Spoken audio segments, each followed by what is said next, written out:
Y vamos ahora a desmenuzar un poco la visita del Papa Francisco, esta llegada, este primer día en nuestro país. Para eso saludamos al padre Fray Nelson Medina, sacerdote dominico, doctor en teología fundamental y profesor de teología de la Universidad Santo Tomás. Padre, bienvenido, buenas noches. Muchas gracias, Paola. Un placer, un gusto, una bendición estar aquí. Bueno, padre, lo que vimos hoy es una demostración de un país, de un pueblo que a pesar de todo lo que ha vivido no ha perdido la fe. Es totalmente cierto. Yo creo que las demostraciones espontáneas de cariño, de cercanía, de entusiasmo, eso no se puede fingir. Eso está profundamente en el alma de nuestro pueblo y es una gran bendición que la llegada del sucesor de Pedro, el Papa, aviva esa fe en momentos en que yo creo que nuestro país ciertamente lo necesita. Sí. Padre Nelson, ¿qué tan fuerte, qué tan necesaria es la oración que el Papa Francisco siempre está pidiendo a donde va que por favor recen por él? ¿Por qué lo hace? Bueno, hay una base bíblica. Nos encontramos en el libro de los Hechos de los Apóstoles que cuando el apóstol Pedro precisamente estaba en graves dificultades, la iglesia oraba insistentemente por él. Y yo creo que ahí hay dos elementos. Primero, que se trata de un ser humano extraordinario, con una riqueza espiritual, con una riqueza pastoral, pero es un ser humano que se cansa, un ser humano que tiene tentaciones, un ser humano que en ciertos momentos puede tener equivocaciones también. Entonces es reconocer al ser humano. Y en segundo lugar es saber que lo que nos une, en primer lugar, como iglesia, es fundamentalmente ese elemento espiritual. El mismo Papa ha dicho varias veces, aunque la iglesia haga muchas cosas interesantes, cosas buenas, no es simplemente una organización humanitaria. Hay un elemento de fe, hay un elemento de espíritu que nos une y es lo que recibimos ciertamente a través de la oración. Padre Nelson, hoy es un día muy especial para los colombianos por razones obvias y sin embargo si uno lo ve desde la perspectiva del Papa y del Vaticano, este es el 20º país que él visita en 4 años, es decir, de alguna manera esta es una experiencia que se repite en distintos lugares del mundo. ¿Qué rasgo distinto, especial vio usted el día de hoy que usted pueda decir, eso solo pasa aquí? El saludo a las personas que han sido víctimas de la guerra. Todo fue conmovedor. Los niños, las danzas, los jóvenes, pero yo por lo menos no había visto ese encuentro con las víctimas de la violencia y particularmente las víctimas de la guerra. Esos abrazos en el aeropuerto militar de Catam, a aquellos militares que precisamente en combate han perdido incluso partes de su cuerpo, ese cariño del Santo Padre por estas personas, yo creo que es algo inolvidable para nosotros y para los millones de personas que siguieron esta transmisión también desde el exterior. Padre, hubo un detalle que fue el más emotivo, quizá fue el momento en que los chicos de IDIPRON le cantan al Papa. Él tenía completamente claro de qué se trataba, pero el mensaje lo hace más extensivo cuando dice reconocernos todos. ¿Eso también va mezclado un poco con el mensaje de paz del país, la situación del país? ¿Había un doble mensaje ahí? Completamente. Yo creo que una clave teológica muy importante del pontificado de Francisco es el hecho de que mientras nosotros estemos jugando a esas divisiones de allá ellos y aquí nosotros, una clasificación que uno muchas veces hace para decir ellos son los malos, nosotros somos los buenos.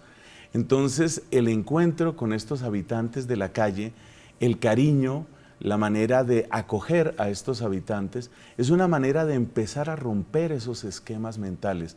Tenemos que empezar a pensar que en el fondo todos participamos de las mismas necesidades básicas, las mismas necesidades fundamentales. ¿Quién no necesita un buen amigo? ¿Quién no necesita una palabra de consuelo? ¿Quién no necesita cariño? Hablando en un aspecto humano. Luego, pues desde la fe también encontramos otras necesidades que todos tenemos. Pero hablando solo en ese plano humano, es importante ir rompiendo esas barreras de ellos y nosotros y descubrir que lo que nos une es muchísimo más. Yo creo que es el mensaje que el Papa nos da, casi diría yo, más que con sus palabras, con sus mismas actitudes y gestos. Pero padre, entonces, ¿cómo hacer de aquí en adelante para ese mensaje que hoy nos tiene tan conmovidos y con los sentimientos y las sensaciones como a flor de piel, se quede y cale en un país que está tan polarizado? Eso es totalmente cierto. Es totalmente cierto y tal vez de lo que puedo hablar un poco más es de lo que la Iglesia como tal tiene ahora la gran responsabilidad de compartir. Me llamó mucho la atención una entrevista que le hacían horas antes de este viaje al secretario de Estado del Vaticano, Monseñor Parolin, y él decía que la gran tarea en este momento es para nosotros, sacerdotes, predicadores, los señores obispos también, por supuesto, es conservar la frescura y la belleza de este mensaje de reconciliación, que no es simplemente del Papa, es el mensaje que viene del mismo Evangelio. Cristo muchas veces en el Evangelio mostró que aquella persona que yo considero mi enemigo es la persona de la que también puedo aprender y es la persona en la que Dios muchas veces manifiesta una gran bendición. Es el caso, por ejemplo, de la parábola del buen samaritano. La conocemos desde niños, pero observemos que entre los judíos y los samaritanos había divisiones irreconciliables. Y Jesús, hablando a los judíos, pone de ejemplo a un samaritano. Es esa especie de obsesión de romper los diques y de ir encontrando los caminos, algo que el Papa ha practicado siempre. Padre, ¿cómo hace el Papa Francisco para que sus mensajes que tienen que ver con la inclusión, que tienen que ver con el cese de la violencia, con el cese de la guerra, que tienen que ver con alejarse de los odios, no terminen siendo mensajes políticos y no se trastornen lo que él quiera decir a un escenario político? Sí, es una tentación, es un peligro que siempre está. Y a mí me parece que el antídoto, quizás esta es una opinión muy personal, me parece que el gran antídoto está en esa palabra que es muy propia del Evangelio, la palabra conversión, porque aquí la conversión la necesitamos todos. Yo pienso que la persona que estuvo militando en la guerrilla puede plantearse seriamente si estuvo bien eso que hizo. El que estuvo en el paramilitarismo puede hacerse la misma pregunta. Lo que llamamos la sociedad civil puede hacerse la misma pregunta. Nosotros, como iglesia, debemos preguntarnos.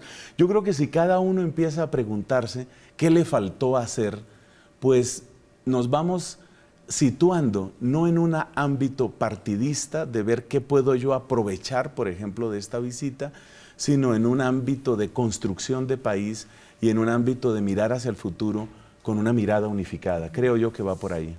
Pues qué bonito, qué interesante, Padre Fray Nelson Medina, sacerdote dominico, doctor en Teología Fundamental y profesor de la Teología de la Universidad de Santo Tomás.